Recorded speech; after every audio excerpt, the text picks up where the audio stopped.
मेरे ख्याल में अगर हिस्ट्री को रीअप्रोच कर लिया जाए तो जो हमारी सोसाइटी के अंदर आइडेंटिटी क्राइसिस है यूथ के अंदर, और जो कंफ्यूजन है हिस्ट्री के मतलब, उसको दूर किया जा सकता है।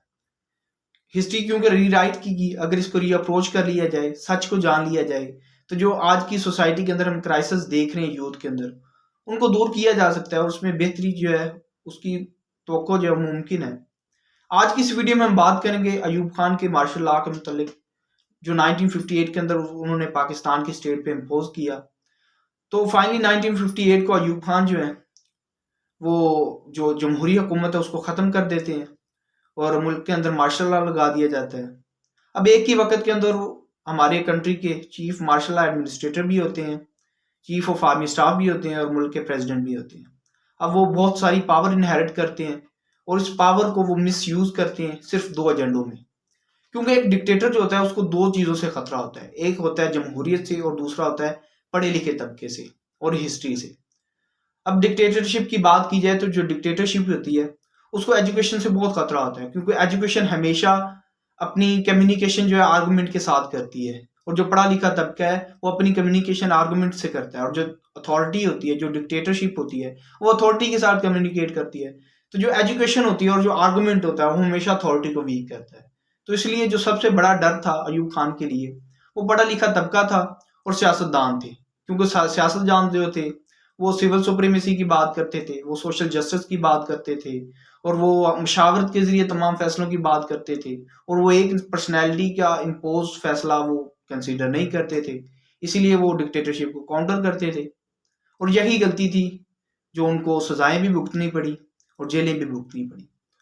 तो अयूब खान जो फाइनली दो तरह के डिसीजन लेते हैं, एक हिस्ट्री के मतलब और दूसरा सियासतदानों के मतलब, जिन्होंने बहुत सा कंसिक्वेंसेस दिखाए हमारे फ्यूचर के अंदर पाकिस्तान को।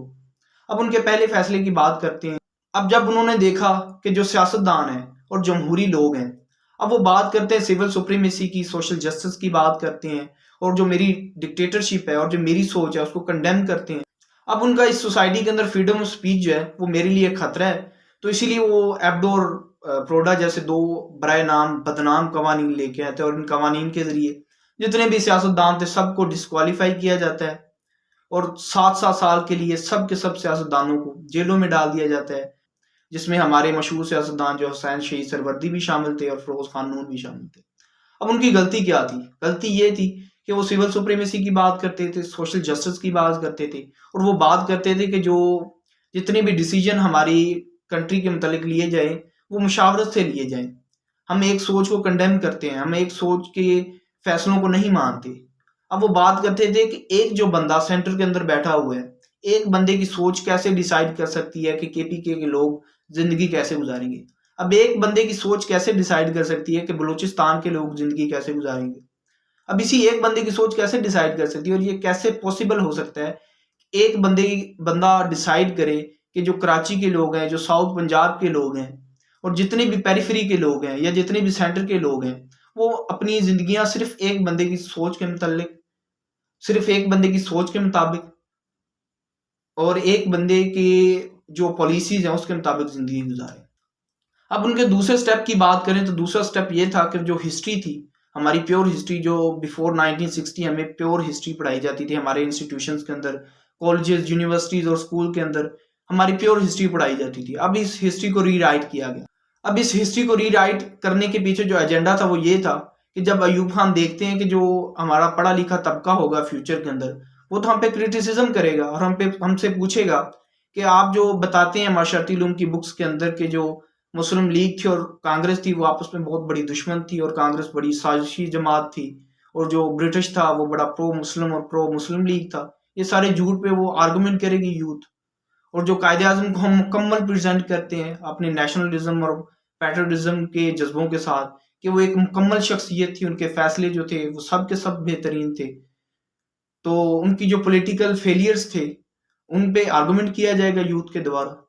तो इन तमाम चीज़ों को छुपाने के लिए हमारे अयूब खान साहब जो हैं वो हिस्ट्री को रीराइट करते हैं, और देखा जाता है कि जब यूथ ये भी आर्गुमेंट करेगी, जो 1955 के अंदर जो वन यूनिट फार्मूला प्रेजेंट किया, उस वन यूनिट फार्मूला ने कैसे सिंध की ग्रीवेंसेस के अंदर और पेरिफेरी की ग्रीवेंसेस के अंदर इजाफा किया और फर्दर क्राइसिस के अंदर गिरा दिया पाकिस्तान को। और जो 1958 का मार्शल लॉ था और जो जमहूरियत की मौत थी, उस पे भी आर्गुमेंट किया जाएगा। और उसके अलावा जो अयूब खान के डेकेड्स हैं, उनको कैसे हमारी बुक्स के अंदर प्रेजेंट किया जाता है कि वो बहुत प्रोग्रेस थी उसमें और बहुत डेवलपमेंट थी। तो यूथ को ये पता चल जाएगा, अगर वो प्योर हिस्ट्री जानेंगे तो उनको ये भी पता चल जाएगा ये जो जितनी भी प्रोग्रेस थी और जितनी भी डेवलपमेंट थी, ये सब की सब डेवलपमेंट सीटो और सेंटो के मुआहदे साइन करने के बाद हुई थी। जितनी भी इमदाद और जितना भी डेट हमें मिला था अमेरिका की तरफ से, ये सीटो और सेंटो के मुआहदे और एग्रीमेंट्स साइन करने के बाद मिले थे। तो ये सच तो हमने यूथ को जाने नहीं देना, इसलिए हिस्ट्री को रीअप्रोच किया, रीराइट किया गया। तो उसके अलावा जो 1971 के अंदर ईस्ट पाकिस्तान के अंदर ऑपरेशन डिप्लॉय किया गया और जो जिस तरह मुजीबर रहमान को एज अ ट्रेटर प्रेजेंट किया जाता है, ये भी सच हमने यूथ के सामने नहीं आने देना। तो सारे के सारे सच छुपाने का मकसद यही था कि यूथ हम पे आर्गुमेंट ना कर सके, पढ़ा लिखा तबका हम पे आर्गुमेंट ना कर सके, क्योंकि अगर ये आर्गुमेंट करेंगे तो हमारी जो अथॉरिटी है वो वीक हो जाएगी। तो अथॉरिटी की वीकनेस तो हम चाहते नहीं है, क्योंकि हमें हमेशा डोमिनेंट रहना है, हमेशा प्रिवेल करना है। तो ये सोच थी हमारे अयूब खान साहब की। तो इस सोच के साथ इन्होंने 2 एक्शन लिए जो हमारी हिस्ट्री के अंदर जमहूरियत को भी जिन्होंने तबाह किया, और जो हमारा एजुकेशन तबका है वो अभी भी क्राइसिस का शिकार है। अब इस पे के अजीज अपनी बुक मर्डर ऑफ हिस्ट्री में लिखते हैं कि जो एक बच्चा जब पैदा होता है और पैदा होने के बाद 3-4 साल का बच्चा या 5 साल का बच्चा जब स्कूल के अंदर जाता है ना, तो उसका जो सबसे बड़ा विरसा होता है या सबसे बड़ी जो कीमती चीज होती है, जो बचपन से लेकर उसने अपनी जवानी तक जो उसने लेके चलनी होती है, वो करिकुलम की बुक होती है, जो उसको स्कूल में उसके हाथ में थमा दी जाती है। जब एक बच्चे के हाथ में झूठ को ऐसे थमा दिया जाएगा कि उसने उसको नेशनलिज्म के एजेंडे के तौर पर बड़ी पैट्रियोटिज्म के साथ उस बुक को लेके चलना है और उस झूठ को उसने रट्टा मारना है, उसने अपनी साइकी के अंदर उसको बिठाना है, तो क्या हम देखेंगे हमारे फ्यूचर के अंदर कि हमारी यूथ की क्या डेवलपमेंट होगी। फिर ऐसा ही होगा कि हमारी यूथ बिल्कुल, उसके पास कोई रास्ता नहीं होगा किस तरफ उसने जाना है।